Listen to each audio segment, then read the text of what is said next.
Hello दोस्तों, आज का चैप्टर है ईंधन से। तो शुरू करते हैं पहला क्वेश्चन से। निम्नलिखित में से किसे मार्स गैस भी कहा जाता है? तो यह कहा जाता है मीथेन को। मीथेन के रूप में जाना जाता है, तो यह जाना जाता है मार्स गैस को। निम्नलिखित में से किस ईंधन का उपयोग ताप विद्युत संयंत्रों में नहीं किया जाता है? तो यह नहीं किया जाता है यूरेनियम को, जबकि प्राकृतिक गैस, ईंधन गैस, कोयला यह विद्युत के उपयोग में किया जाता है। पेट्रोल के साथ साथ कारों में ईंधन के रूप में निम्नलिखित में से किसका उपयोग किया जाता है? तो यह किया जाता है एथेनॉल को।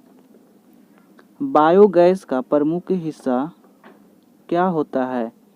तो यह होता है मीथेन। एक घरेलू गैस सिलेंडर में एलपीजी में संग्रहित की जाती है, तो यह संग्रहित की जाती है तरल अवस्था में। रसोई के रिसाव का आसानी से पता लगाया जा सकता है हवा में प्रसार करके, तो यह हवा में प्रसार करके इथाइल माइक्रोप्टन को पता लगाया जा सकता है। बायोगैस संयंत्र से निष्कासित निम्नलिखित में से कौन सी गैस ईंधन गैस के रूप में उपयोग की जाती है? तो यह उपयोग की जाती है प्रोपेन। ईंधन के एक इकाई द्रव्यमान के पूर्ण दहन से उत्पन्न ऊष्मा की मात्रा को क्या कहा जाता है? तो इसे कहा जाता है ईंधन का ऊष्मीय कैलोरी मान। निम्नलिखित में से किस जीवाश्म ईंधन में ब्यूटेन मुख्य घटक होता है? तो यह होता है एलपीजी में। निम्नलिखित में से कौन सा बायोगैस ऊर्जा का एक स्रोत नहीं है? तो यह परमाणु ऊर्जा बायोगैस का स्रोत नहीं है, जबकि लकड़ी, गाय का गोबर, एथेनॉल यह बायोगैस का स्रोत है। मीथेन के जलने पर क्या होता है? तो कार्बन डाइऑक्साइड एवं पानी निकलता है। निम्नलिखित में से किसका उपयोग खाना पकाने के लिए किया जाता है? तो यह किया जाता है द्रवीकृत पेट्रोलियम गैस को। मार्स गैस के प्रमुख घटक क्या है? तो इसका प्रमुख घटक मीथेन है। प्रचुर मात्रा में उपलब्ध ज्वलनशील प्राकृतिक गैस कौन सी है? तो यह है मीथेन। भारतीय रेलवे ने 2015 में सीएनजी द्वारा चलने वाली पहली ट्रेन की शुरुआत। सीएनजी का पूर्ण रूप क्या होता है? तो इसका पूर्ण रूप होता है संपीड़ित प्राकृतिक गैस। जीवाश्म ईंधन जलने पर मुक्त कार्बन, नाइट्रोजन और सल्फर के ऑक्साइड कहलाते हैं, तो यह कहलाते हैं अम्लीय ऑक्साइड। डैश का उपयोग मोटर वाहनों में ईंधन के रूप में बढ़ रहा है, तो यह बढ़ रहा है कंप्रेस्ड नेचुरल गैस यानी सीएनजी। निम्नलिखित में से क्या स्वच्छ ईंधन का गुण है? तो प्रदूषण मुक्त स्वच्छ ईंधन का गुण होता है। एलपीजी का मुख्य घटक क्या है? तो इसका मुख्य घटक ब्यूटेन है। डैश का प्रयोग कारों में पेट्रोल के साथ ईंधन के रूप में किया जाता है, तो यह किया जाता है एथेनॉल को। दहन की प्रक्रिया में ईंधन की रासायनिक ऊर्जा किस ऊर्जा में रूपांतरित होती है? तो यह हो जाती है ऊष्मीय ऊर्जा में।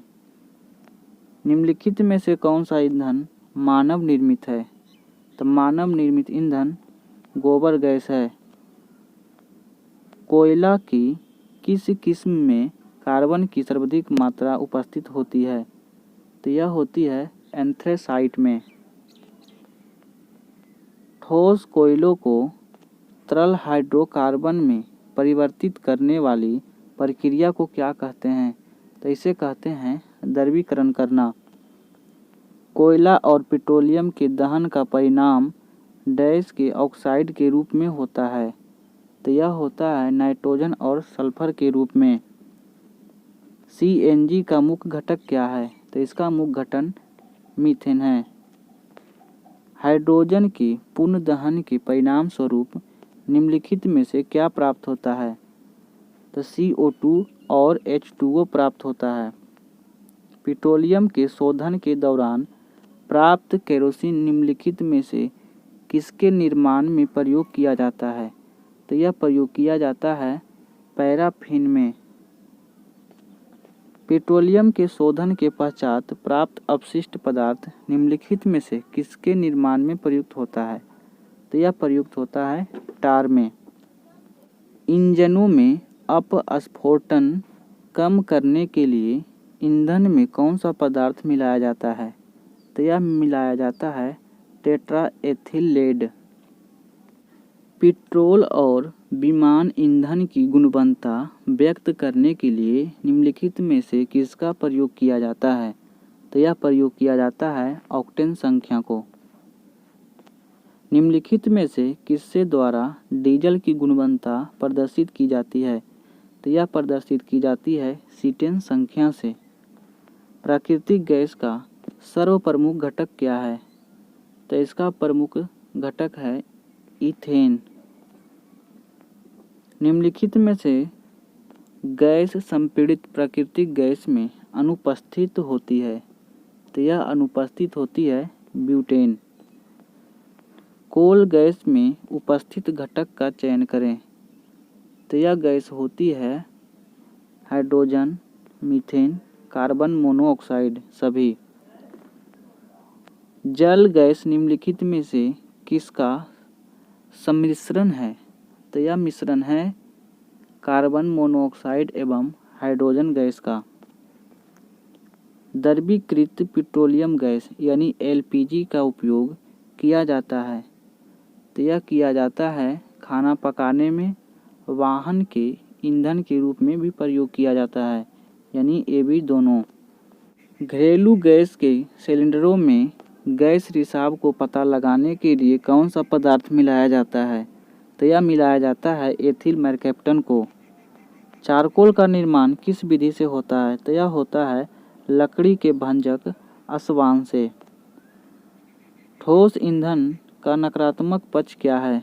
तो इसका नकारात्मक पक्ष है इनके दहन से राख उत्पन्न होती है। पेट्रोलियम में निम्नलिखित में से कौन सा तत्व उपस्थित होता है? तो कार्बन, सल्फर, हाइड्रोजन या सभी पेट्रोलियम में उपस्थित होता है। पेट्रोलियम का शोधन किस विधि से किया जाता है? तो यह किया जाता है प्रभाजी आसवन विधि। पेट्रोलियम के शोधन की प्रक्रिया में पेट्रोलियम गैस किस तापमान पर प्राप्त होती है? तो यह प्राप्त होती है 40 से 205 सेल्सियस तक। निम्नलिखित में से कौन सा ईंधन सबसे कम पर्यावरण प्रदूषण करती है? तो यह करती है केरोसिन।